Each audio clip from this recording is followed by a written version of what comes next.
Chapter 45. A Conjugal Scene. Ooh. As Athos had foreseen, it was not long before the cardinal came down.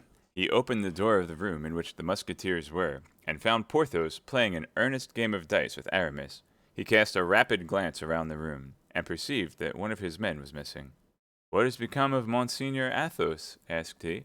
"Monseigneur," replied Porthos, "he has gone as a scout, on account of some words of our host, which made him believe the road was not safe." "And you? What have you done, Monsieur Porthos?" "I have won 5 pistoles of Aramis." "Well, now will you return with me?" "We are at your Eminence's orders. To horse then, gentlemen, for it is getting late." The attendant was at the door, holding the cardinal's horse by the bridle. At a short distance, a group of 2 men and 3 horses appeared in the shade. These were the 2 men who were to conduct Milady to Fort La Pointe and superintended her embarkation. The attendant confirmed to the cardinal what the 2 Musketeers had already said with respect to Athos. The cardinal made an approving gesture, and retracted his route with the same precautions he had used in coming. "Let us leave him to follow the road to the camp protected by his esquire and the 2 Musketeers, and return to Athos." For 100 paces he maintained the speed at which he started, but, when out of sight, he turned his horse to the right, made a circuit, and came back within 20 paces of a high hedge to watch the passage of the little troop. Having recognized the laced hats of his companions and the golden fringe of the cardinal's cloak, he waited till the horsemen had turned the angle of the road, and, having lost sight of them, he returned at a gallop to the inn, which was opened to him without hesitation. The host recognized him. "My officer," said Athos, "has forgotten to give a piece of very important information to the lady, and has sent me back to repair his forgetfulness." "Go up," said the host. "She is still in her chamber." Athos availed himself of the permission, ascended the stairs with his lightest step, gained the landing, and through the open door perceived Milady putting on her hat. He entered the chamber and closed the door behind him. At the noise he made in pushing the bolt, Milady turned round. Athos was standing before the door, enveloped in his cloak, with his hat pulled down over his eyes. On seeing this figure, mute and immovable as a statue, Milady was frightened. "Who are you, and what do you want?" cried she. "Humph!" murmured Athos. "It is certainly she." And letting fall his cloak and raising his hat, he advanced toward Milady. "Do you know me, madame?" said he. Milady made one step forward, and then drew back, as if she had seen a serpent. "So far well," said Athos. "I perceive you know me." "The Comte de la Fère," murmured Milady, becoming exceedingly pale, and drawing back till the wall prevented her from going any farther. "Yes, Milady," replied Athos, "the Comte de la Fère in person, who comes expressly from the other world to have the pleasure of paying you a visit. Sit down, madame, and let us talk, as the cardinal said." Milady, under the influence of inexpressible terror, sat down without uttering a word. "You certainly are a demon sent upon the earth," said Athos. "Your power is great, I know, but you also know that with the help of God men have often conquered the most terrible demons. You have once before thrown yourself in my path. I thought I had crushed you, madame, but either I was deceived, or hell has resuscitated you." Milady, at these words, which recalled frightful remembrances, hung down her head with a suppressed groan. "Yes, hell has resuscitated you," continued Athos. "Hell has made you rich. Hell has given you another name. Hell has almost made you another face. But it has neither effaced the stains from your soul nor the brand from your body." Milady arose as if moved by a powerful spring, and her eyes flashed lightning. Athos remained sitting. "You believed me to be dead, did you not, as I believed you to be? And the name of Athos as well concealed the Comte de la Fère as the name Milady Clarique concealed Anne de Breuil. Was it not so you were called when your honored brother married us? Our position is truly a strange one," continued Athos, laughing. "We have only lived up to the present time, because we believed each other dead, and because a remembrance is less oppressive than a living creature, though a remembrance is sometimes devouring." "But," said Milady in a hollow, faint voice, "what brings you back to me, and what do you want with me?" "I wish to tell you that, though remaining invisible to your eyes, I have not lost sight of you." "You know what I have done?" I can relate to you, day by day, your actions from your entrance to the service of the cardinal to this evening. A smile of incredulity passed over the pale lips of Milady. Listen, it was you who cut off the 2 diamond studs from the shoulder of the Duke of Buckingham. It was you had the Madame Bonacieux carried off. It was you who, in love with De Wardes, and thinking to pass the night with him, opened the door to Monsieur d'Artagnan. It was you who, believing that De Wardes had deceived you, wished to have him killed by his rival. It was you, when this rival had discovered your infamous secret, wished to have him killed in his turn by 2 assassins, whom you sent in pursuit of him.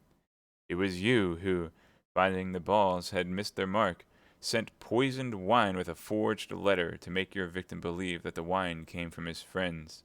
In short, it was you who have but now in this chamber, seated in this chair, I now fill, made an engagement with Cardinal Richelieu to cause the Duke of Buckingham to be assassinated in exchange for the promise he has made to you to allow you to assassinate D'Artagnan. What's up, Mellanax? Gonna lurk behind that bush, huh? Hope you enjoy your lurk and listen. You must be Satan, cried she. Perhaps, said Athos, but at all events listen well to this. Assassinate the Duke of Buckingham, or cause him to be assassinated.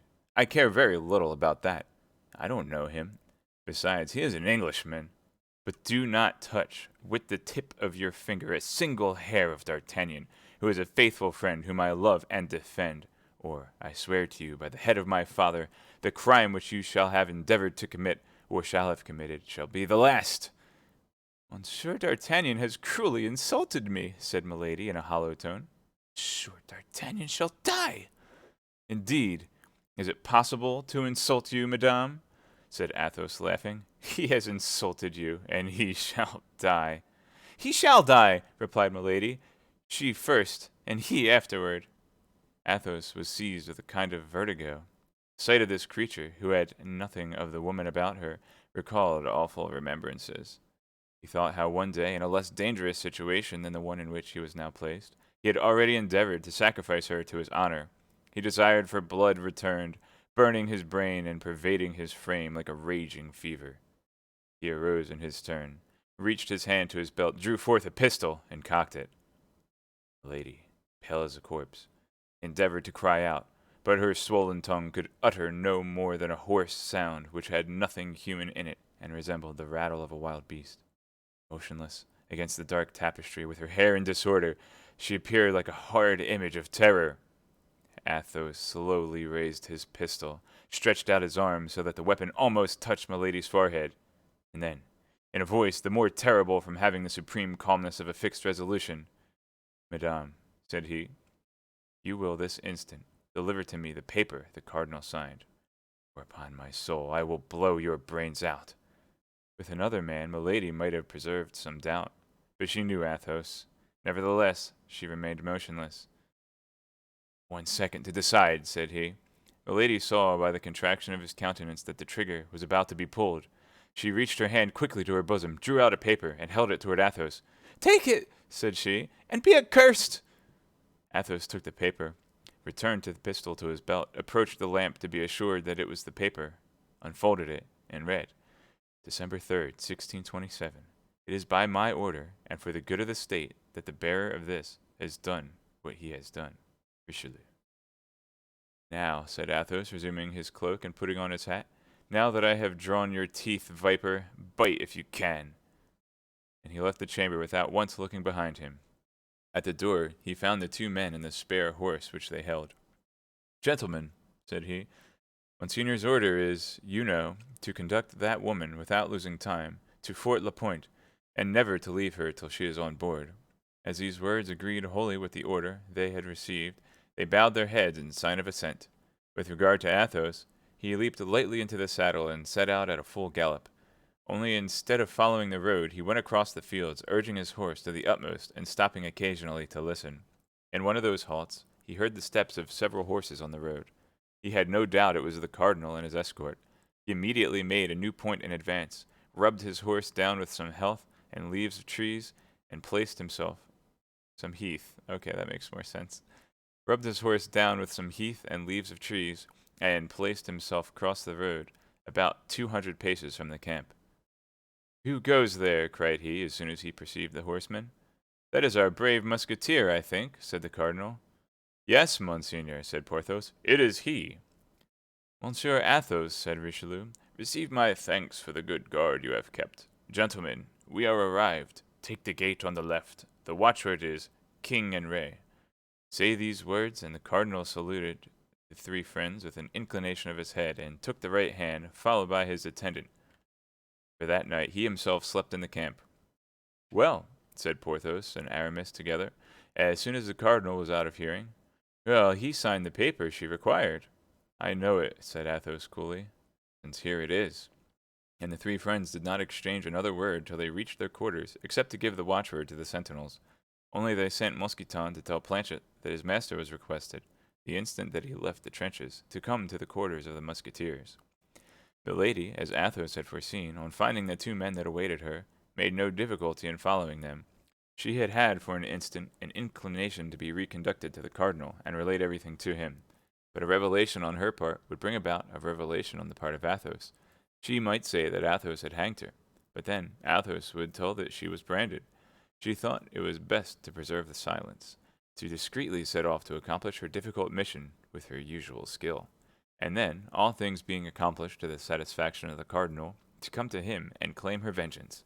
In consequence, after having traveled all night, at 7 o'clock she was at the ford of the Point, at 8 o'clock she had embarked, and at 9 the vessel, which with letters of marque from the cardinal was supposed to be sailing for Bayonne, raised anchor and steered its course toward England.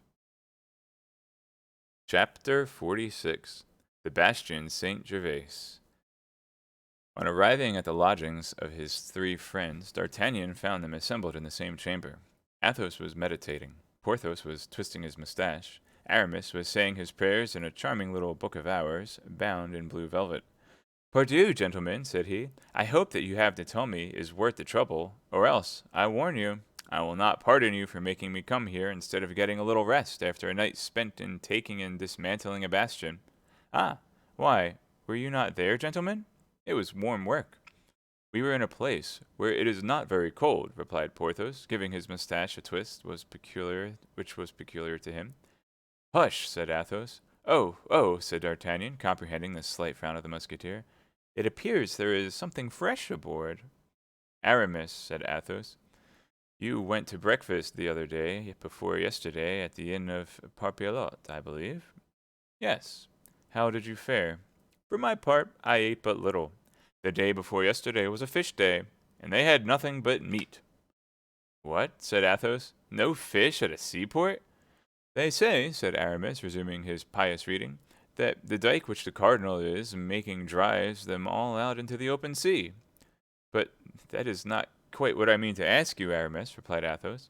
"I want to know if you were left alone and nobody interrupted you." "Why, I think there were not many intruders. Yes, Athos, I know what you mean. We shall do very well at the Parpaillot." "Let us go to the Parpaillot, then, for here the walls are like sheets of paper." D'Artagnan, who was accustomed to his friend's manner of acting, and who perceived immediately, by a word, a gesture, or a sign from him, that the circumstances were serious, took Athos's arm and went out without saying anything. Porthos followed, chatting with Aramis. On their way they met Grimaud. Athos made him a sign to come with them. Grimaud, according to custom, obeyed in silence. The poor lad had nearly come to the pass of forgetting how to speak. They arrived at the drinking room of the Parpaillot. It was 7 o'clock in the morning, and daylight began to appear. The three friends ordered breakfast, and went into a room in which the host said they would not be disturbed. Unfortunately, the hour was badly chosen for a private conference. The morning drum had just been beaten. Everyone shook off the drowsiness of night, and, to dispel the humid morning air, came to take a drop at the inn. Dragoons, Swiss guardsmen, musketeers, light horsemen succeeded one another with a rapidity which might answer the purpose of the host very well, but agreed badly with the views of the four friends. Thus they applied very curtly to the salutations, healths, and jokes of their companions. "I see how it will be," said Athos. "We shall get into some pretty quarrel or other, and we have no need of one just now.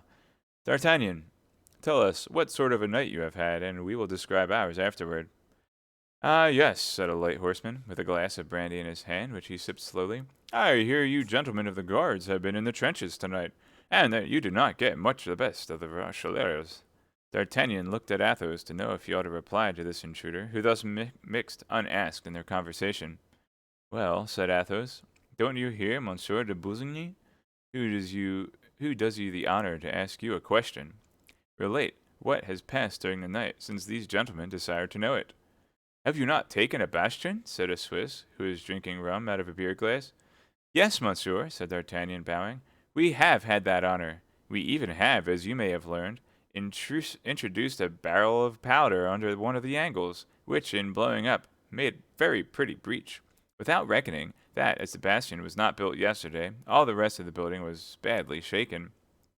And what bastion is it? Asked the dragoon, with his saber run through a goose, which he was taking to be cooked. The bastion Saint Gervais, replied D'Artagnan, from behind which the Rochellais annoyed our workmen. Was that affair hot? Yes, moderately so. We lost 5 men, and the Rochellais 8 or 10. Par saint bleu, said the Swiss, who, notwithstanding the admirable collection of oaths possessed by the German language, had acquired a habit of swearing in French.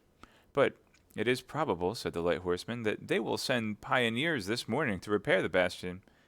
Yes, that's probable, said D'Artagnan. Gentlemen, said Athos, a wager. Oh, oui, a wager, cried the Swiss. What is it? Said the light horseman. Stop a bit, said the dragoon, placing his saber like a spit upon the 2 large iron dogs which held the firebrands in the chimney. Stop a bit, I am in it. You cursed host, a dripping pan immediately, that I may not lose a drop of the fat of this estimable bird. You was right, said the Swiss. Goose grease is good with bastry. There, said the dragoon. Now for the wager. Will you listen, Monsieur Athos? Yes, the wager, said the light horseman. Well, Monsieur de Busigny, I will bet you, said Athos, that my 3 companions, Messieurs Porthos, Aramis, and D'Artagnan, and myself, will go and breakfast in the bastion Saint Gervais, and we will remain there an hour, by the watch, whatever the enemy may do to dislodge us. Porthos and Aramis looked at each other. They began to comprehend. But, said D'Artagnan in the ear of Athos, you are going to get us all killed without mercy. We are much more likely to be killed, said Athos, if we do not go. My faith, gentlemen, said Porthos, turning round upon his chair and twisting his moustache. That's a fair bet, I hope. I take it, said Monsieur de Busigny, so let us fix the stake. You are 4 gentlemen, said Athos, and we are 4. An unlimited dinner for 8. Will that do? Capitally, replied Monsieur de Busigny. Perfectly, said the dragoon. That shoots me, said the Swiss. The 4th auditor, who during all this conversation had played a mute part, made a sign of the hand in proof that he acquiesced in the proposition. The breakfast for these gentlemen is ready, said the host. Well, bring it, said Athos. The host obeyed. Athos called Grimaud, pointed to a large basket which lay in a corner, and made a sign to him to wrap the viands up in the napkins. Grimaud understood that it was to be a breakfast on the grass, took the basket, packed up the viands, added the bottles, and then took the basket on his arm. But where are you going to eat my breakfast? Asked the host. What matter if you are paid for it? Said Athos, and he threw 2 pistols majestically on the table. Shall I give you the change, my officer? Said the host. No, only add 2 bottles of champagne, and the difference will be for the napkins. The host had not quite so good a bargain as he at first hoped for, but he made amends by slipping in 2 bottles of Anjou wine instead of 2 bottles of champagne. Monsieur de Busigny, said Athos, will you be so kind as to set your watch with mine, or permit me to regulate mine by yours? Which you please, monsieur, said the light horseman, drawing from his fob a very handsome watch, studded with diamonds. 7:30. 35 minutes after 7, said Athos, by which you perceive I am 5 minutes faster than you. And, bowing to all the astonished persons present, the young men took the road to the bastion Saint Gervais, followed by Grimaud, who carried the basket, ignorant of where he was going, but in the passive obedience which Athos had taught him, not even thinking of asking. As long as they were within the circle of the camp, the 4 friends did not exchange one word. Besides, they were followed by the curious, who, hearing the wager, were anxious to know how they would come out of it. But when once they passed the line of circumvallation and found themselves in the open plain, D'Artagnan, who was completely ignorant of what was going forward, thought it was time to demand an explanation. And now, my dear Athos, said he, do me the kindness to tell me where we are going. Why, you see plainly enough that we are going to the bastion. But what are we going to do there? You know well that we go to breakfast there. But why did we not breakfast at the Papilio? Because we have very important matters to communicate to one another, and it was impossible to talk 5 minutes in that inn without being annoyed by all those importunate fellows who keep coming in, saluting you, and addressing you. Here, at least, said Athos, pointing to the bastion, they will not come and disturb us. It appears to me, said D'Artagnan, with the prudence which allied itself in him so naturally with excessive bravery, that we could have found some retired place on the downs or the seashore, where we should have been seen all four conferring together, so that at the end of a quarter of an hour the cardinal would have been informed by his spies that we were holding a council. Yes, said Aramis, Athos is right. Anima de in désulté. I'm sorry, Alexadre, I bet I'm pronouncing all the French words wrong. How you doing today?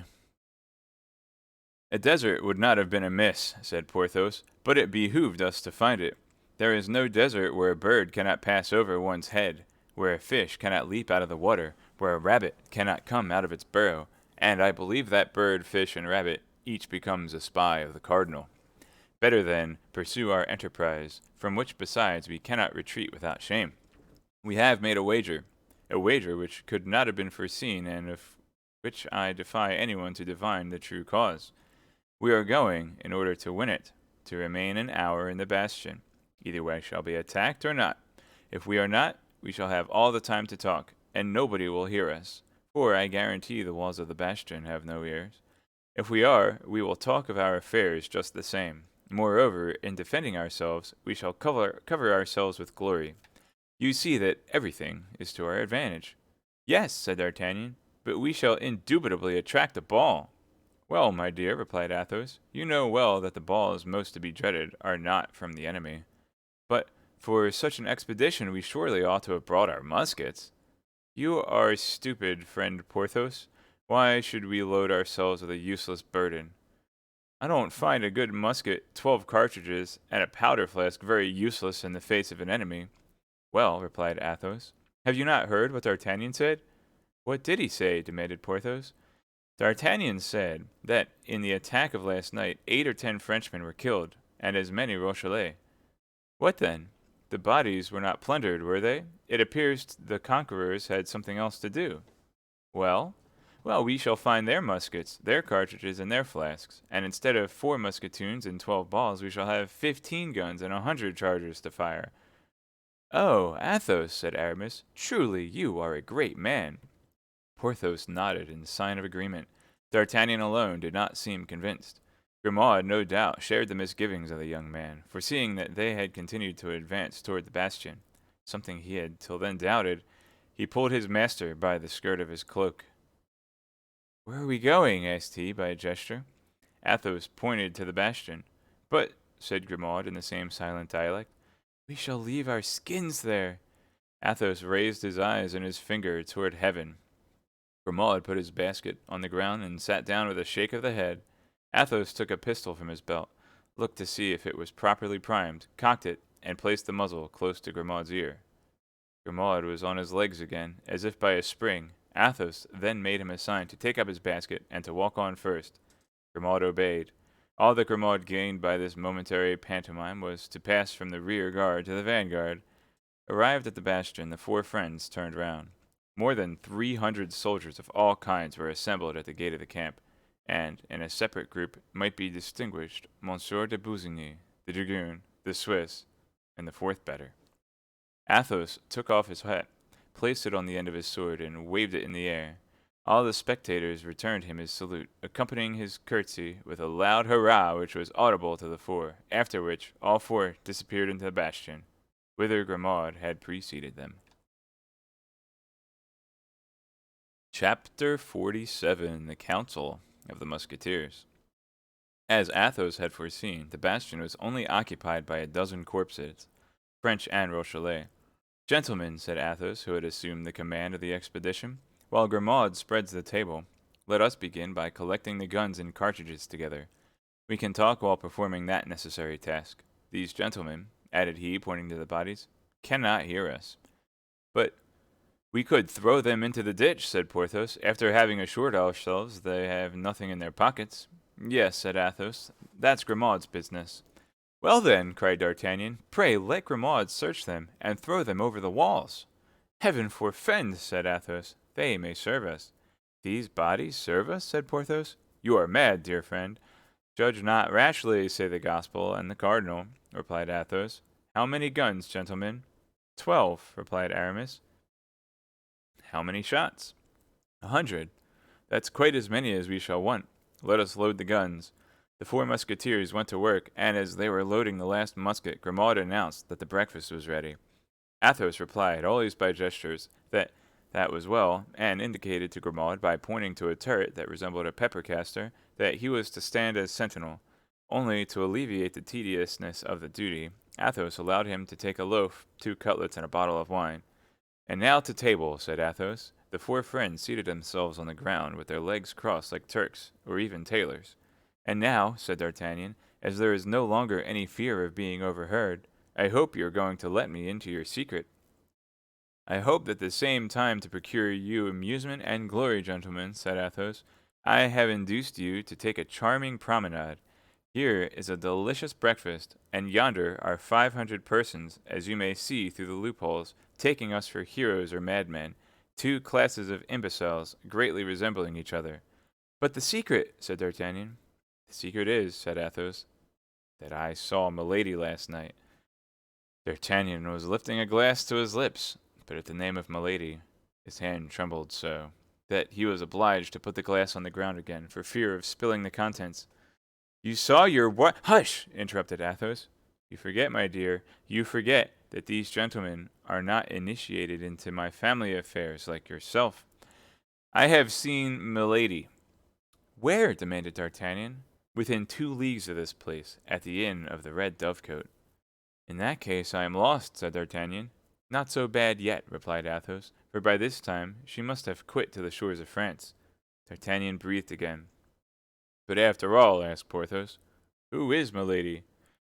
A charming woman, said Athos, sipping a glass of sparkling wine. Villainous host, cried he. He has given us Anjou wine instead of champagne, and fancies we know no better. Yes, continued he, a charming woman, who entertained kind views toward our friend D'Artagnan, who on his part has given her some offense for which she tried to revenge herself a month ago by having him killed by 2 musket shots, a week ago by trying to poison him, and yesterday by demanding his head of the cardinal. What? By demanding my head of the cardinal? Cried D'Artagnan, pale with terror. Yes, that is true as the gospel, said Porthos. I heard her with my own ears. I also, said Aramis. Then, said D'Artagnan, letting his arm fall, with discouragement, it is useless to struggle longer. I may as well blow my brains out and all will be over. That's the last folly to be committed, said Athos, seeing it is the only one for which there is no remedy. But I can never escape, said D'Artagnan, with such enemies. First my stranger of Meung, then De Wardes, to whom I have given 3 sword wounds, next Milady, whose secret I have discovered, finally the cardinal, whose vengeance I have balked. Well, said Athos, that only makes 4. And we are 4. 1 for 1. Pardieu, if we may believe the signs Grimaud is making, we are about to have to do with a very different number of people. What is it, Grimaud? Considering the gravity of the occasion, I permit you to speak, my friend, but be laconic, I beg. What do you see? A troop. Of how many persons? 20 men. What sort of men? 16 pioneers, 4 soldiers. How far distant? 500 paces. Good. We have just time to finish this fowl and to drink 1 glass of wine to your health, D'Artagnan. To your health, repeated Porthos and Aramis. Well then, to my health, although I am very much afraid that your good wishes will not be of great service to me. Bah, said Athos, God is great, as say the followers of Mohammed, and the future is in his hands. Then, swallowing the contents of his glass, which he put down close to him, Athos arose carelessly, took the musket next to him, and drew near to one of the loopholes. Porthos, Aramis, and D'Artagnan followed his example. As to Grimaud, he received orders to place himself behind the 4 friends in order to reload their weapons. Pardieu, said Athos, it was hardly worth while to distribute ourselves, for 20 fellows are armed with pickaxes, mattocks, and shovels. Grimaud had only to make them a sign to go away, and I am convinced they would have left us in peace. I doubt that, replied D'Artagnan, for they are advancing very resolutely. Besides, in addition to the pioneers, there are 4 soldiers and a brigadier armed with muskets. That's because they don't see us, said Athos. My faith, said Aramis, I must confess I feel a great repugnance to fire on these poor devils of civilians. He is a bad priest, said Porthos, who has pity for heretics. In truth, said Athos, Aramis is right. I will warn them. What the devil are you going to do? Cried D'Artagnan. You will be shot. But Athos heeded not his advice. Mounting on the breach with his musket in one hand and his hat in the other, he said, bowing courteously and addressing the soldiers and the pioneers who, astonished at this apparition, stopped 50 paces from the bastion, Gentlemen, a few friends and myself are about to breakfast in this bastion. Now, you know nothing is more disagreeable than being disturbed when one is at breakfast. We request you, then, if you really have business here, to wait till we have finished our repast, or to come again a short time hence, unless, which would be far better, you form this salutary resolution to quit the side of the rebels, and come and drink with us to the health of the King of France. Take care, Athos, cried D'Artagnan. Don't you see they are aiming? Yes, yes, said Athos, but they are only civilians, very bad marksmen, who will be sure not to hit me. You gotta be kidding me. In fact, at the same instant, 4 shots were fired and the balls were flattened against the wall around Athos, but not one touched him. 4 shots replied to them almost instantaneously, but much better aimed than those of the aggressors. 3 soldiers fell dead, and one of the pioneers was wounded. Grimaud, said Athos, still on the breach, another musket. Grimaud immediately obeyed. On their part, the 3 friends had reloaded their arms. A second discharge followed the first. The brigadier and 2 pioneers fell dead. The rest of the troop took to flight. Now, gentlemen, a sortie, cried Athos. And the 4 friends rushed out of the fort, gained the field of battle, picked up the 4 muskets of the privates and the half-pike of the brigadier, and convinced that the fugitives would not stop till they reached the city, turned again toward the bastion, bearing with them the trophies of their victory. Reload the muskets, Grimaud, said Athos, and we, gentlemen, we will go with our breakfast, and resume our conversation. Where were we? I recollect you were saying, said D'Artagnan, that after having demanded my head of the cardinal, Milady had quit the shores of France. Whither goes she? Added he, strongly interested in the route Milady followed. She goes to England, said Athos. With what view? With the view of assassinating, or causing to be assassinated, the Duke of Buckingham. D'Artagnan uttered an exclamation of surprise and indignation. But this is infamous, cried he. As to that, said Athos, I beg you to believe that I care very little about it. Now you have done, Grimaud. Take our brigadier's half-pike, tie a napkin to it, and plant it on top of our bastion, that these rebels of Rochellais may see that they have to deal with brave and loyal soldiers of the king. Grimaud obeyed without replying. An instant afterward, the white flag was floating over the heads of the 4 friends. A thunder of applause saluted its appearance. Half the camp was at the barrier. How? Replied D'Artagnan. You care little if she kills Buckingham or causes him to be killed? But the Duke is our friend. The Duke is English. The Duke fights against us. Let her do what she likes with the Duke. I care no more about him than an empty bottle. And Athos threw 15 paces from him an empty bottle from which he had poured the last drop into his glass. A moment, said D'Artagnan. I will not abandon Buckingham thus. He gave us some very fine horses, and moreover, very handsome saddles, said Porthos, who, at the moment, wore on his cloak the lace of his own. Besides, said Aramis, God desires the conversion, and not the death of a sinner. Amen, said Athos, and we will return to that subject later, if such be your pleasure. But what for the moment engaged my attention most earnestly, and I am sure you will understand me, D'Artagnan, was the getting from this woman a kind of carte blanche which she had extorted from the cardinal, and by means of which she could with impunity get rid of you and perhaps of us. But this creature must be a demon, said Porthos, holding out his plate to Aramis, who was cutting up a fowl. And this carte blanche, said D'Artagnan, this carte blanche, does it remain in her hands? No, it passed into mine. I will not say without trouble, for if I did I should tell a lie. My dear Athos, I shall no longer count the number of times I am indebted to you for my life. Then, it was to go to her that you left us, said Aramis. Exactly. And you have that letter of the cardinal, said D'Artagnan. Here it is, said Athos, and he took the invaluable paper from the pocket of his uniform. D'Artagnan unfolded it with one hand. whose trembling he did not even attempt to conceal, to read. December 3rd, 1627. It is by my order, and for the good of the state, that the bearer of this has done what he has done. Richelieu. In fact, said Aramis, it is an absolution according to rule.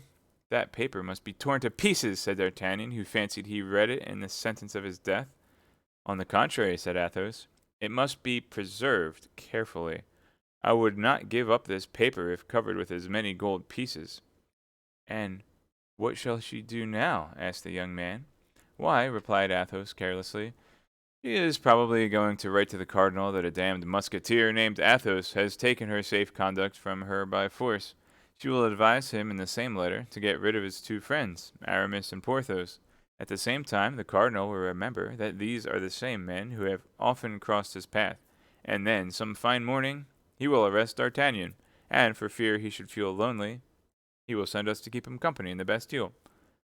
Go to, it appears to me. You make dull jokes, my dear, said Porthos. I do not jest, said Athos. Do you know, said Porthos, that to twist the demand Milady's neck would be a smaller sin than to twist those of the poor devils of Huguenots, who have committed no other crime than singing in French the psalms we sing in Latin? What says the abbé? Asked Athos quietly. I say I am entirely of Porthos's opinion, replied Aramis. And I too, said D'Artagnan. Fortunately, she is far off, said Porthos, for I confess she would worry me if she were here. She worries me in England as well as in France, said Athos. She worries me everywhere, said D'Artagnan. But when you held her in your own power, why did you not drown her, strangle her, hang her, said Porthos. It is only the dead who do not return. You think so, Porthos? Replied the Musketeer with a sad smile, which D'Artagnan alone understood. I have an idea, said D'Artagnan. What is it? Said the Musketeers. To arms! Cried Grimaud. The young men sprang up and seized their muskets. This time a small troop advanced, consisting of from 20 to 25 men, but they were not pioneers. They were soldiers of the garrison. Shall we return to the camp? Said Porthos. I don't think the sides are equal. Impossible, for 3 reasons, replied Athos. The first is that we have not finished breakfast. The second is that we still have some very important things to say. And the third that is yet once 10 minutes before the lapse of the hour. Well then, said Aramis, we must form a plan of battle. That's very simple, said Athos. As soon as the enemy are within musket shot, we must fire upon them. If they continue to advance, we must fire again. We must fire as long as we have loaded guns. If those who remain of the troop persist in coming to the assault, we will allow the besiegers to get as far as the ditch, and then we will push down upon their heads the strip of wall which keeps it perpendicular by a miracle. Bravo! Cried Porthos. Decidedly, Athos, you were born to be a general, and the cardinal, who fancies himself a great soldier, is nothing beside you. Gentlemen, said Athos, no divided attention, I beg. Let each one pick out his man. I cover mine, said D'Artagnan. And I mine, said Porthos. And I mine, said Aramis. Fire, then, said Athos, and the 4 muskets made but one report, but 4 men fell. The drum immediately beat, and the little troop advanced at charging pace. Then the shots were repeated without regularity, but always aimed with the same accuracy. Nevertheless, as if they had been aware of the numerical weakness of the friends, the Rochellais continued to advance in quick time. With every 3 shots, at least 2 men fell, but the march of those who remained was not slackened. Arrived at the foot of the bastion, there were still more than a dozen of the enemy. At last, a discharge welcomed them, but did not stop them. They jumped into the ditch, and prepared to scale the breach. Now, my friends, said Athos, finish them at a blow. To the wall! To the wall! And the 4 friends, seconded by Grimaud, pushed with the barrels of their muskets an enormous sheet of the wall, which bent as if pushed by the wind, and detaching itself from its base, fell with a horrible crash into the ditch. Then a fearful crash was heard. A cloud of dust mounted toward the sky, and all was over.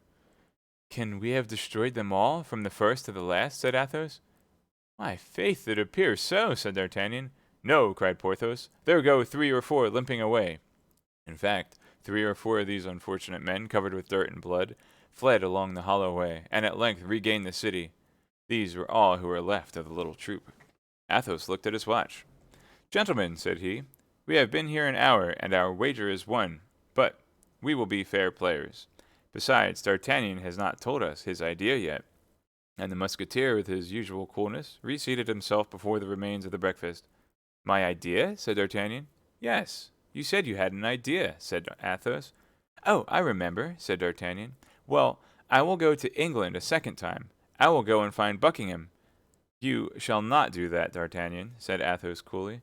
And why not? Have I not been there once? Yes, but at that period we were not at war. At that period Buckingham was an ally and not an enemy. What you would now do amounts to treason. D'Artagnan perceived the force of this reasoning, and was silent. But, said Porthos, I think I have an idea, in my turn. Silence for Monsieur Porthos's idea, said Aramis. I will ask leave of absence of Monsieur de Treville, on some pretext or other which you must invent. I am not very clever at pretexts. Milady does not know me. I will get access to her without her suspecting me, and when I catch my beauty, I will strangle her. Well, replied Athos, I am not far from approving the idea of Monsieur Porthos. For shame, said Aramis. Kill a woman? No, listen to me. I have the true idea. Let us see your idea, Aramis, said Athos, who felt much deference for the young musketeer. We must inform the queen. Ah, my faith, yes, said Porthos and D'Artagnan at the same time. We are coming nearer to it now. Inform the queen, said Athos. And how? Have we relations with the court? Could we send anyone to Paris without its being known in the camp? From here to Paris it is 140 leagues. Before our letter was at Angers, we should be in a dungeon. As to remitting a letter with safety to her majesty, said Aramis, coloring, I will take that upon myself. I know a clever person at Tours. Aramis stopped on seeing Athos smile. Well, do you not adopt this means, Athos? Said D'Artagnan. I do not reject it altogether, said Athos, but I wish to remind Aramis that he cannot quit the camp, and that nobody but one of ourselves is trustworthy. That 2 hours after the messenger has set out, all the capuchins, all the police, all the black caps of the cardinal will know your letter by heart, and you and your clever person will be arrested. Without reckoning, objected Porthos, that the queen would save Monsieur de Buckingham, but would take no heed of us. Gentlemen, said D'Artagnan, what Porthos says is full of sense. But what's going on in the city yonder? Said Athos. They are beating the general alarm. Four friends listened, and the sound of the drum plainly reached them. You see, they are going to send a whole regiment against us, said Athos. You don't think of holding out against a whole regiment, do you, Porthos? Why not? Said the Musketeer. I feel myself quite in a humor for it, and I would hold out before an army if we had taken the precaution to bring a dozen more bottles of wine. Upon my word, the drum draws near, said D'Artagnan. Let it come, said Athos. It is a quarter of an hour's journey from here to the city. Consequently, a quarter of an hour's journey from the city to hither. That is more than time enough for us to devise a plan. If we go from this place, we shall never find another so suitable. Ah, stop! I have it, gentlemen. The right idea has just occurred to me. Tell us. Allow me to give Grimaud some indispensable orders. Athos made a sign for his lackey to approach. Grimaud, said Athos, pointing to the bodies which lay under the wall of the bastion, take those gentlemen, set them up against the wall, put their hats upon their heads and their guns in their hands. Oh, the great man, cried D'Artagnan. I comprehend now. You comprehend? Said Porthos. And do you comprehend, Grimaud? Said Aramis. Grimaud made a sign in the affirmative. That's all that is necessary, said Athos. Now for my idea. I should like, however, to comprehend, said Porthos. That is useless. Yes, yes. Athos's idea, cried Aramis and D'Artagnan at the same time. This milady, this woman, this creature, this demon, as a brother-in-law, as I think you told me, D'Artagnan. Yes, I know him very well, and I also believe that he has not a very warm affection for his sister-in-law. There is no harm in that. If he detested her, it would be all the better, replied Athos. In that case, we are as well off as we wish. And yet, said Porthos, I would like to know what Grimaud is about. Silence, Porthos, said Aramis. What is her brother-in-law's name? Lord de Winter. Where is he now? He returned to London at the first sound of war. Well, there's just the man we want, said Athos. It is he whom we must warn. We will have him informed that his sister-in-law is on the point of having someone assassinated, and beg him not to lose sight of her. There is in London, I hope, some establishment like that of the Magdalens or of the repentant daughters. He must place his sister-in-law in one of those, and we shall be in peace. Yes, said D'Artagnan, till she comes out. Ah, my faith, said Athos, you require too much, D'Artagnan. I have given you all I have, and I beg leave to tell you that this is the bottom of my sack. But it would be still better, said Aramis, to inform the queen and Lord de Winter at the same time.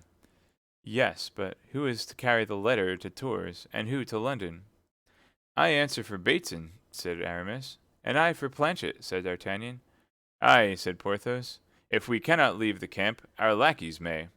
To be sure they may, and this very day. We will write the letters, said Aramis. Give the lackeys money, and they will start.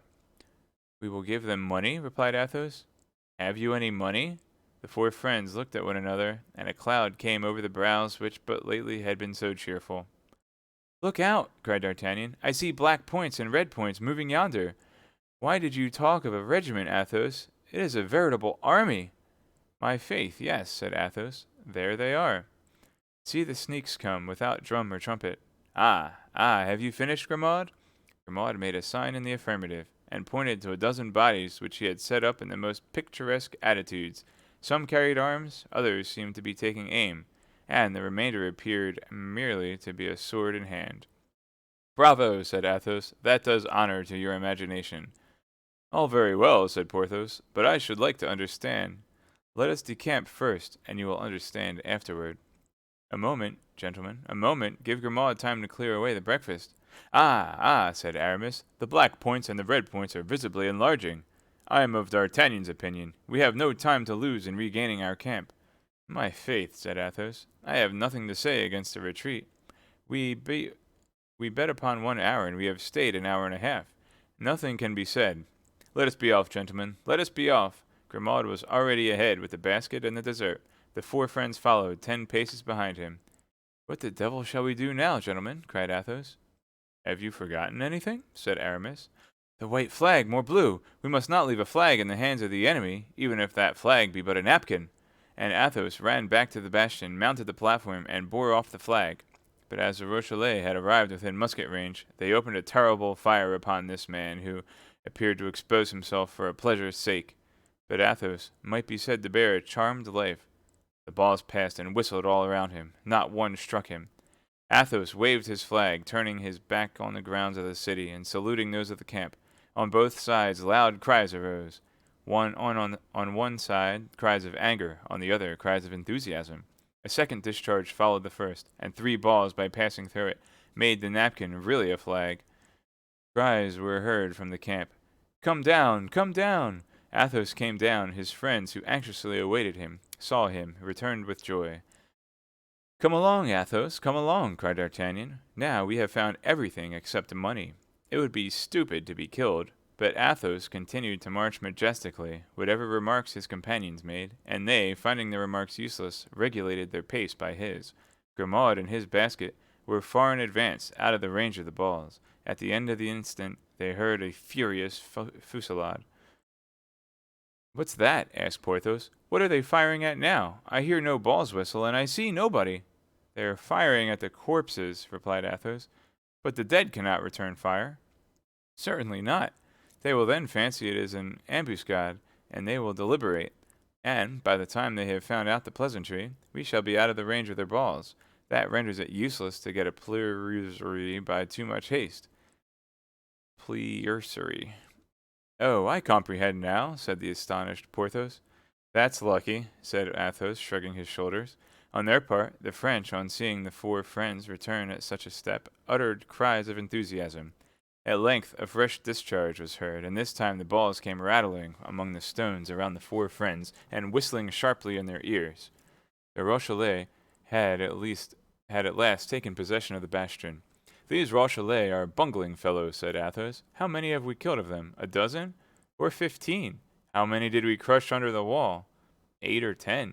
And in exchange for all that, not even a scratch. Ah, but what is the matter with your hand, D'Artagnan? It bleeds, seemingly. Oh, it's nothing, said D'Artagnan. A spent ball? Not even that. What is it, then?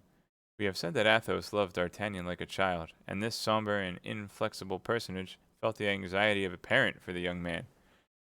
Only grazed a little, replied D'Artagnan. My fingers were caught between two stones, and that of the wall and that of my ring, and the skin was broken. That comes of wearing diamonds, my master, said Athos disdainfully. Ah, to be sure, cried Porthos. There is the diamond. Why the devil, then, do we plague ourselves about money when there is a diamond? Stop a bit, said Aramis. Well thought of, Porthos. This time you have an idea.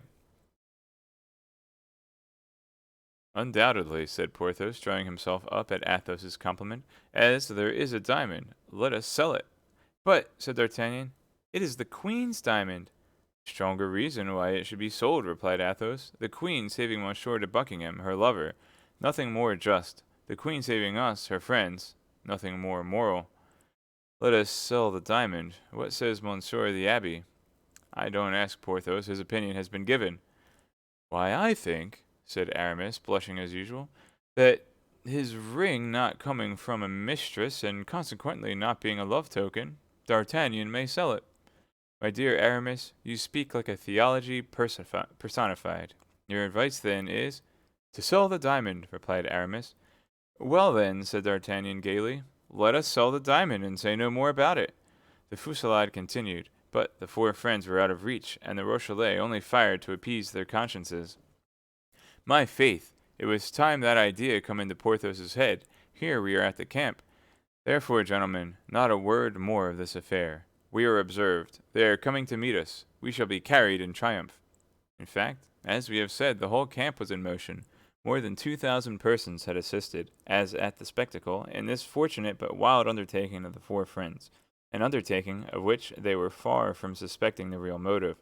Nothing was heard but cries of "Live the Musketeers! Live the Guards!" Monsieur de Busigny was the first to come and shake Athos by the hand, and acknowledge that the wager was lost. The dragoon and the Swiss followed him, and all their comrades followed the dragoon and the Swiss.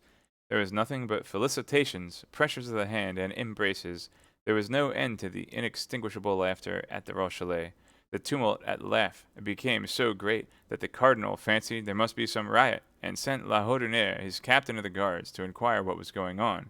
The affair was described to the messenger with all the effervescence of enthusiasm. Well, asked the cardinal on seeing La Houdinière return. Well, monseigneur, replied the latter, 3 musketeers and guardsmen laid a wager with Monsieur de Busigny that they would go and breakfast in the bastion Saint-Gervais, and while breakfasting they held it for 2 hours against the enemy, and have killed I don't know how many Rochellais. Did you inquire the names of those 3 musketeers? Yes, monseigneur. What are their names? Messieurs Athos, Porthos, and Aramis. Still my 3 brave fellows, murmured the cardinal. And the guardsman? D'Artagnan. Still my young scapegrace. Positively, these 4 men must be on my side. The same evening the cardinal spoke to Monsieur de Tréville of the exploit of the morning, which was the talk of the whole camp. Monsieur de Tréville, who had received the account of the adventure from the mouths of the heroes of it, related it in all its details to his eminence, not forgetting the episode of the napkin. That's well, Monsieur de Tréville, said the cardinal. Pray let that napkin be sent to me. I will have 3 fleurs-de-lis embroidered on it in gold, and will give it to your company as a standard. Monseigneur, said Monsieur de Tréville, that will be unjust to the guardsman. Monsieur d'Artagnan is not with me. He serves under Monsieur Dessessart. Well, then, take him, said the cardinal. When 4 men are so much attached to one another, it is only fair that they should serve in the same company. That same evening, Monsieur de Tréville announced this good news to the 3 musketeers and D'Artagnan, inviting all 4 to breakfast with him next morning. D'Artagnan was beside himself with joy. We know that the dream of his life had been to become a musketeer. The 3 friends were likewise greatly delighted. My faith, said D'Artagnan to Athos, you had a triumphant idea. As you said, we have acquired glory, and were enabled to carry on a conversation of the highest importance, which we can now resume without anybody suspecting us, for, with the help of God, we shall henceforth pass for cardinalists. That evening D'Artagnan went to present his respects to Monsieur Dessessart, and inform him of his promotion. Monsieur Dessessart, who esteemed D'Artagnan, made him offers of help, as this change would entail expenses for equipment. D'Artagnan refused, but thinking the opportunity a good one, he begged him to have the diamond he put into his hand valued, as he wished to turn it into money. The next day, Monsieur Dessessart's valet came to D'Artagnan's lodging and gave him a bag containing 7,000 livres. This was the price of the Queen's diamond. Just shy of 600 pages. Dang. Guess I'll have to read one more chapter. Chapter 48. A Family Affair. Athos had invented the phrase family affair. A family affair was not subject to the investigation of the cardinal. A family affair concerned nobody. People might employ themselves in a family affair before all the world. Therefore, Athos had invented the phrase family affair. Aramis had discovered the idea, the lackeys. Porthos had discovered the means, the diamond. D'Artagnan alone had discovered nothing. He, ordinarily the most inventive of the four, but it must also be said that the very name of Milady paralyzed him. Ah, no, we were mistaken. He had discovered a purchaser for his diamond. The breakfast at Monsieur de Treville's was as gay and cheerful as possible. D'Artagnan already wore his uniform, for being nearly the same size as Aramis, and as Aramis was so liberally paid by the publisher who purchased his poem as to allow him to buy everything double, he sold his friend a complete outfit. D'Artagnan, who would have been at the height of his wishes if he had not constantly seen Milady like a dark cloud hovering in the horizon. After breakfast, it was agreed that they should meet again in the evening at Athos's lodging, and there finish their plans. D'Artagnan passed the day in exhibiting his Musketeers uniform in every street of the camp. In the evening, at the appointed hour, the four friends met. There only remained three things to decide: what they should write to Milady's brother, what they should write to the clever person at Tours, and which should be the lackeys to carry the letters. Everyone offered his own. Athos talked of the discretion of Grimaud, who never spoke a word but when his master unlocked his mouth. Porthos boasted of the strength of Mousqueton. It was big enough to thrash 4 men of ordinary size. Aramis, confiding in the address of Bateson, made a pompous eulogium on his candidate. Finally, D'Artagnan had entire faith in the bravery of Planchet, and reminded them of the manner in which he had conducted himself in the ticklish affair of Boulogne. These 4 virtues disputed the prize for a length of time, and gave birth to magnificent speeches which we do not repeat here for fear they should be deemed too long. Unfortunately, said Athos, he whom we send must possess in himself alone the 4 qualities united. But where is such a lackey to be found? Not to be found, cried Athos. I know it well. So take Grimaud. Take Mousqueton. Take Bateson. Take Planchet. Planchet is brave and shrewd. They are 2 qualities out of the 4. Gentlemen, said Aramis, the principal question is not to know which of the 4 lackeys is the most discreet, the most strong, the most clever, or the most brave. The principal thing is to know which loves money the best.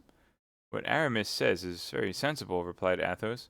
We must speculate upon the faults of people, and not upon their virtues. Monsieur Abbé, you are a great moralist. Doubtless, said Aramis, for we not only require to be well served in order to succeed, but moreover, not to fail, for in case of failure, heads are in question. Not for our lackeys. Speak lower, Aramis, said Athos. That's wise. Not for the lackeys, resumed Aramis, but for the masters, we may say. Are our lackeys sufficiently devoted to us to risk their lives for us? No. My faith, said D'Artagnan, I would almost answer for Planchet. Well, my dear friend, add to his natural devotedness a good sum of money, and then instead of answering for him once, answer for him twice. Why, good God, you will be deceived just the same, said Athos, who was an optimist when things were concerned, and a pessimist when men were in question. They will promise everything for the sake of the money, and on the road fear will prevent them from acting. Once taken, they will be pressed. When pressed, they will confess everything. What the devil? We are not children. To reach England, Athos lowered his voice, all France, covered with spies and creatures of the cardinal, must be crossed. A passport for embarkation must be obtained, and the party must be acquainted with English in order to ask the way to London. Really, I think the thing very difficult. Not at all, cried D'Artagnan, who was anxious the matter should be accomplished. On the contrary, I think it very easy. It would be, no doubt, parbleu, if we write to Lord de Winter about affairs of vast importance, of the horrors of the cardinal. Speak lower, said Athos, of intrigues and secrets of state, continued D'Artagnan, complying with the recommendation. there can be no doubt we would all be broken on the wheel. But for God's sake, do not forget, as you yourself said, Athos, that we only write to him concerning a family affair, that we only write to him to entreat that as soon as Milady arrives in London he will put it out of her power to injure us. I will write to him, then, nearly in these terms. Let us see, said Athos, assuming in advance a critical look.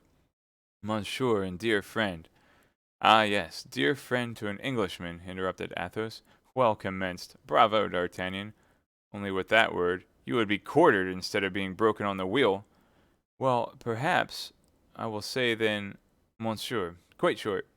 You may even say my lord, replied Athos, who stickled for propriety. My lord, do you remember the little goat pasture of the Luxembourg? Good, the Luxembourg. One might believe this is an allusion to the Queen Mother. That's ingenious, said Athos. Well then, we will put simply, my lord, do you remember a certain little enclosure where your life was spared? My dear D'Artagnan, you will never make anything but a very bad secretary. Where your life was spared, for shame, that's unworthy. A man of spirit is not to be reminded of such services. A benefit reproach is an offense committed. The devil, said D'Artagnan, you are insupportable. The letter must be written under your censure, my faith. I renounce the task. And you will do right. Handle the musket and the sword, my dear fellow. You will come off splendidly at those two exercises. But pass the pen over to Monsieur Abbé. That's his province. Aye, aye, said Porthos. Pass the pen to Aramis, who writes these in Latin. Well, so be it, said D'Artagnan. Draw up this note for us, Aramis. But, by our holy father the Pope, cut it short, for I shall prune you in my turn, I warn you. I ask no better, said Aramis, with that ingenious air of confidence which every poet has in himself, but let me be properly acquainted with the subject. I have heard here and there that the sister-in-law is a hussy. I have obtained proof of it by listening to her conversation with the cardinal. Lower, sacre bleu, said Athos. But, continued Aramis, the details escape me. And me also, said Porthos. D'Artagnan and Athos looked at each other for some time in silence. At length Athos, after serious reflection and becoming more pale than usual, made a sign of assent to D'Artagnan, who by it understood he was at liberty to speak. Well, this is what you have to say, said D'Artagnan. My lord, your sister-in-law is an infamous woman, who wished to have you killed that she might inherit your wealth, but she could not marry your brother, being already married in France, and having been— D'Artagnan stopped as if seeking for the word, and looked at Athos. Repudiated by her husband, said Athos. Because she had been branded, continued D'Artagnan. Bah, cried Porthos, impossible. What do you say, that she wanted to have her brother-in-law killed? Yes. She was married? Asked Aramis. Yes. And her husband found out that she had a fleur-de-lis on her shoulder? Cried Porthos. Yes. These three yeses had been pronounced by Athos, each with a sadder intonation. And who has seen this fleur-de-lis? Inquired Aramis. D'Artagnan and I, or rather, to observe the chronological order, I and D'Artagnan, replied Athos. And does the husband of this frightful creature still live? Said Aramis.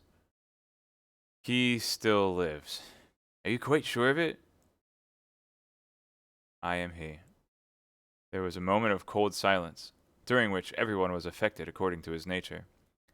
This time, said Athos, first breaking the silence, D'Artagnan has given us an excellent program, and the letter must be written at once. The devil, you are right, Athos, said Aramis. The devil, you are right, Athos, said Aramis, and it is a rather difficult matter. The Chancellor himself would be puzzled how to write such a letter, and yet the Chancellor draws up an official report very readily. Never mind, be silent, I will write. Aramis accordingly took the quill, reflected for a few moments, wrote 8 or 10 lines in a charming little female hand, and then, with a voice soft and slow, as if each word had been scrupulously weighed, he read the following. My lord, the person who writes these few lines had the honor of crossing swords with you in the little enclosure of the Rue d'Enfer. As you have several times since declared yourself the friend of that person, he thinks it his duty to respond to that friendship by sending you important information. Twice you have nearly been the victim of a near relative, whom you believe to be your heir, because you are ignorant that before she contracted a marriage in England, she was already married in France. But the third time, which is the present, you may succumb. Your relative left Rochelle for England during the night. Watch her arrival, for she has great and terrible projects. If you require to know positively what she is capable of, read her past history on her left shoulder. Well, now, that will do wonderfully well, said Athos. My dear Aramis, you have the pen of a Secretary of State. Lord de Winter will now be upon his guard if the letter should reach him, and, even if it should fall into the hands of the cardinal, we shall not be compromised. But, as the lackey who goes may make us believe he has been to London and may stop at Chartres, let us give him only half the sum promised him, with the letter, with an agreement that he shall have the other half in exchange for the reply. Have you the diamond? Continued Athos. I have what is still better. I have the price. And D'Artagnan threw the bag upon the table. At the sound of the gold, Aramis raised his eyes, and Porthos started. As to Athos, he remained unmoved. How much is in that little bag? 7,000 livres, in louis of 12 francs.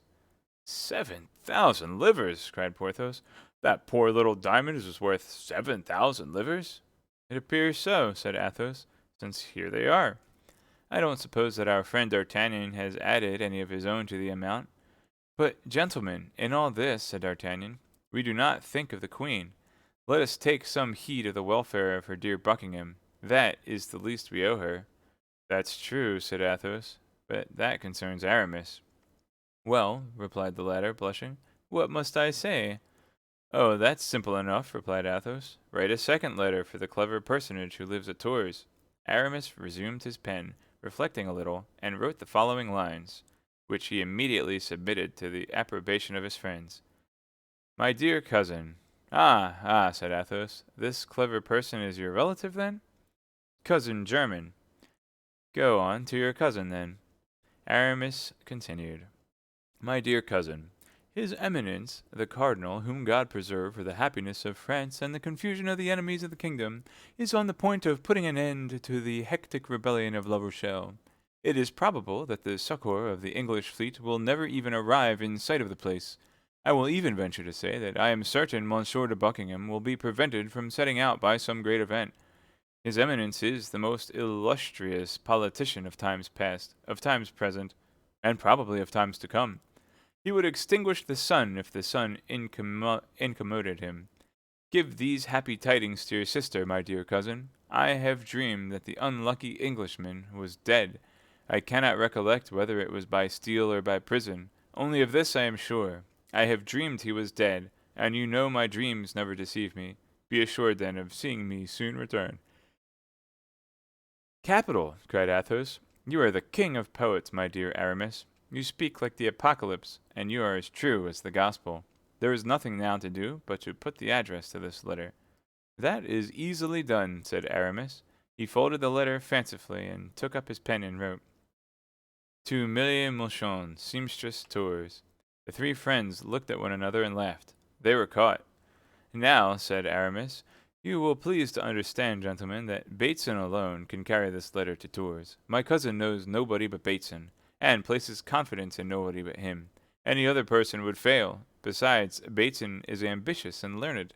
Bateson has read history, gentlemen. He knows that Sixtus V became pope after having kept pigs. Well, as he means to enter the church at some time as myself, he does not despair of becoming pope in his turn, or at least a cardinal. You can understand that a man who has such views will never allow himself to be taken, or if taken, will undergo martyrdom rather than speak. Very well, said D'Artagnan. I consent to Bateson with all my heart. But grant me Planchet. Milady had him one day turned out of doors with sundry blows of a good stick to accelerate his motions. Now, Planchet has an excellent memory, and I will be bound that sooner than relinquish any possible means of vengeance, he will allow himself to be beaten to death. If your arrangements at Tours are your arrangements, Aramis, those of London are mine. I request, then, that Planchet may be chosen, more particularly as he has already been to London with me, and knows how to speak correctly. London, sir, if you please, and my master, Lord D'Artagnan. With that you may be satisfied he can make his way, both going and returning. In that case, said Athos, Planchet must receive 700 livres for going, and 700 livres for coming back, and Bateson 300 livres for going, and 300 livres for returning. That will reduce the sum to 5,000 livres. We will each take 1,000 livres to be employed as seems good, and we will leave a fund of 1,000 livres under the guardianship of Monsieur Abbé here, for extraordinary occasions or common wants. Will that do? My dear Athos, said Aramis, you speak like Nestor, who was, as everyone knows, the wisest among the Greeks. Well then, said Athos, it is agreed. Planchet and Bateson shall go. Everything considered, I am not sorry to retain Grimaud. He is accustomed to my ways, and I am particular. Yesterday's affairs must have shaken him a little. His voyage would upset him quite. Planchet was sent for, and instructions were given him. The matter had been named to him by D'Artagnan, who in the first place pointed out the money to him, then the glory, and then the danger. I will carry the letter in the lining of my coat, said Planchet, and if I am taken, I will swallow it. Well, but then you will not be able to fulfill your commission, said D'Artagnan. You will give me a copy this evening, which I shall know by heart tomorrow. D'Artagnan looked at his friends, as if to say, Well, what did I tell you? Now, continued he, addressing Planchet, you have 8 days to get an interview with Lord de Winter. You have 8 days to return. In all 16 days, if, on the 16th day after your departure at 8 o'clock in the evening, you are not here, no money, even if it be but 5 minutes past 8. Then, monsieur, said Planchet, you must buy me a watch.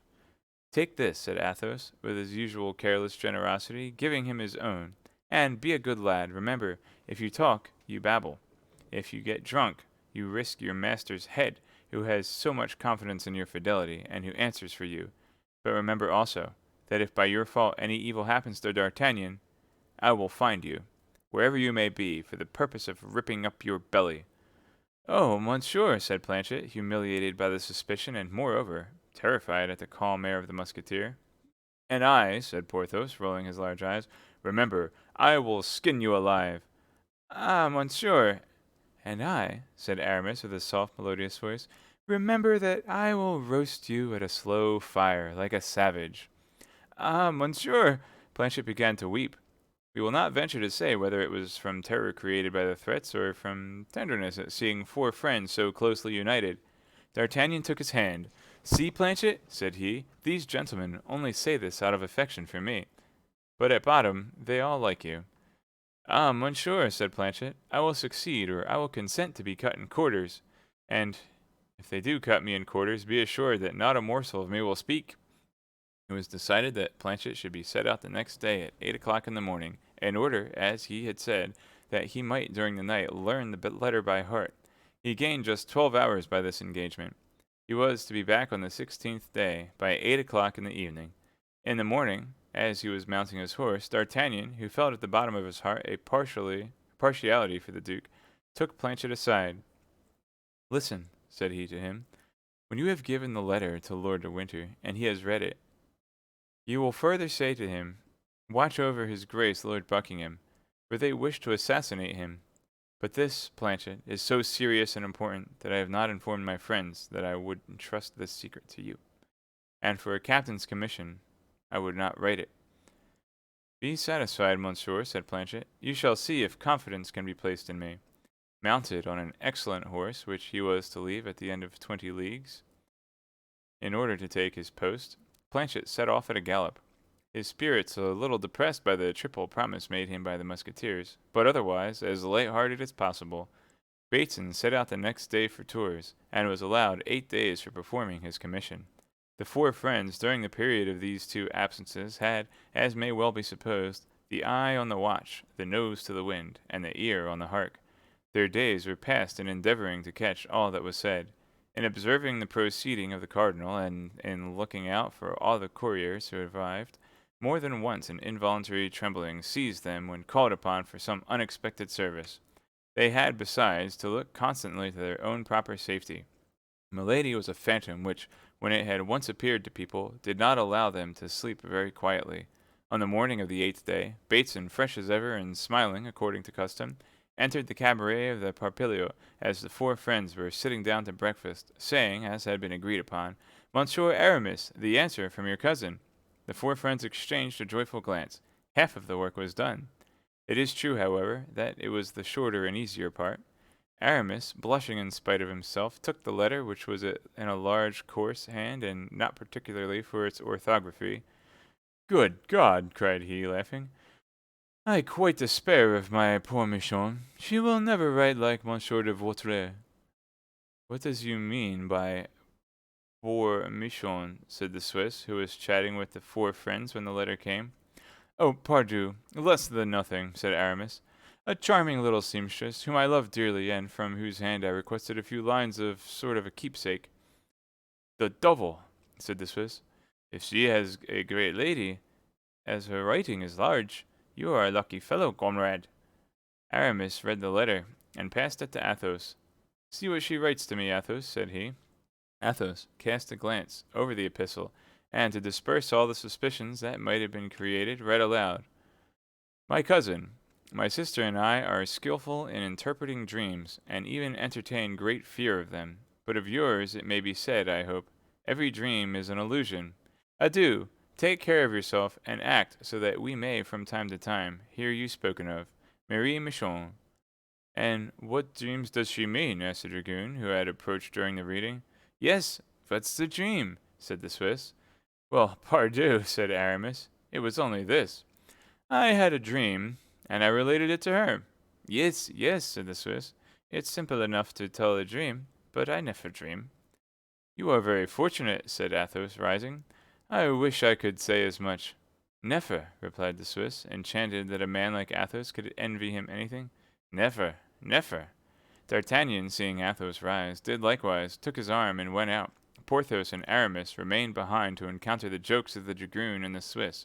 As to Baeton, he went and lay down on a truss of straw. As he had more imagination than the Swiss, he dreamed that Aramis, having become a pope, adorned his head with a cardinal's hat.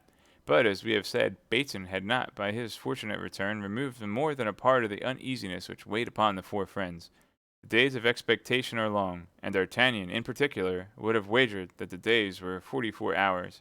He forgot the necessary slowness of navigation. He exaggerated to himself the power of Milady. He credited this woman, who appeared to him the equal of a demon, with agents as supernatural as herself. At the least noise, he imagined himself about to be arrested, and that Planchet was being brought back to be confronted with himself and his friends.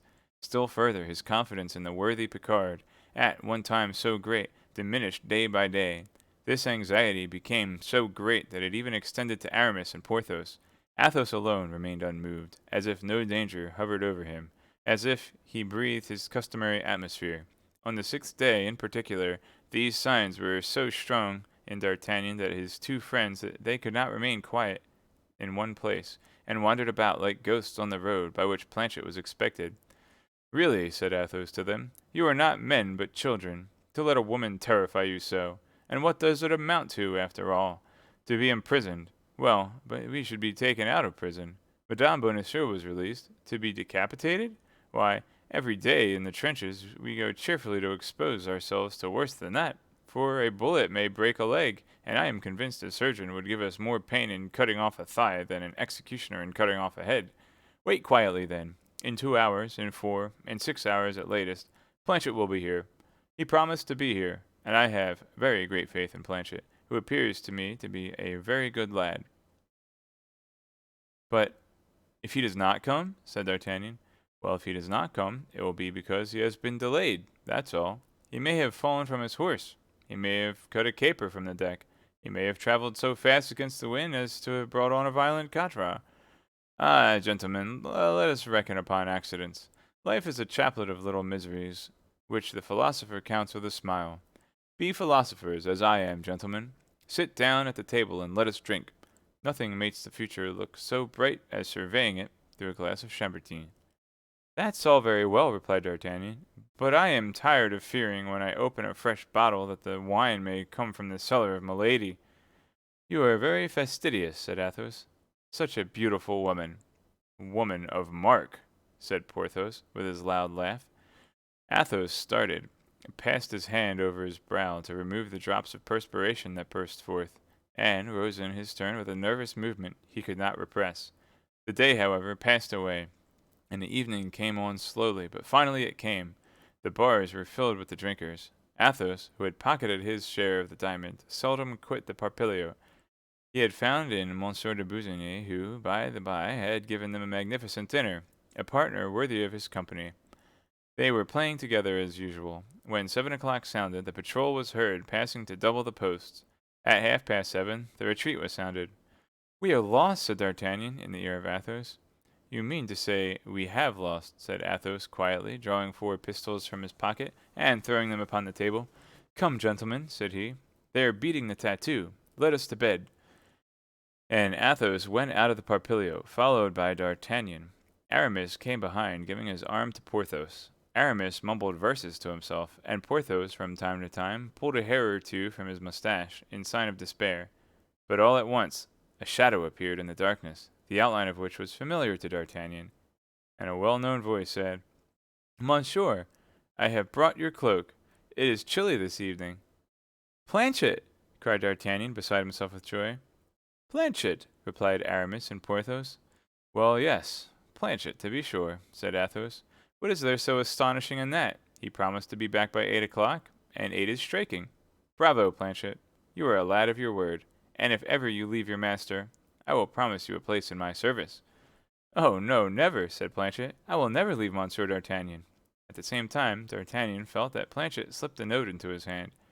D'Artagnan felt a strong inclination to embrace Planchet as he had embraced him on his departure, but he feared lest this mark of affection, bestowed upon his lackey in the open street, might appear extraordinary to passers-by, and he restrained himself. "I have the note," said he to Athos and to his friends.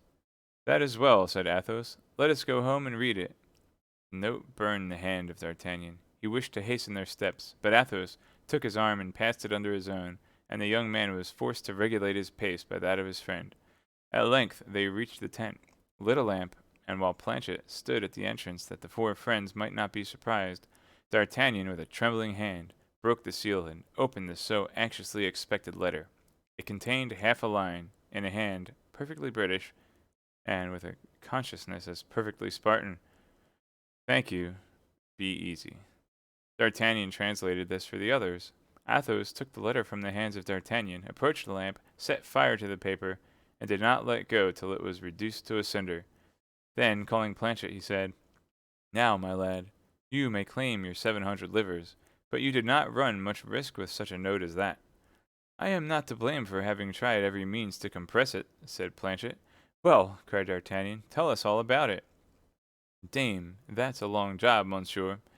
"You are right, Planchet," said Athos. "Besides, the tattoo has been sounded, and we should be observed if we keep a light burning much longer than the others." "So be it," said D'Artagnan. "Go to bed, Planchet, and sleep soundly." "My faith, monsieur, that will be the first time I have done so for 16 days." "And me too," said D'Artagnan. "And me too," said Porthos. "And me too," said Aramis. "Well, you'll have the truth." "And me too," said Athos.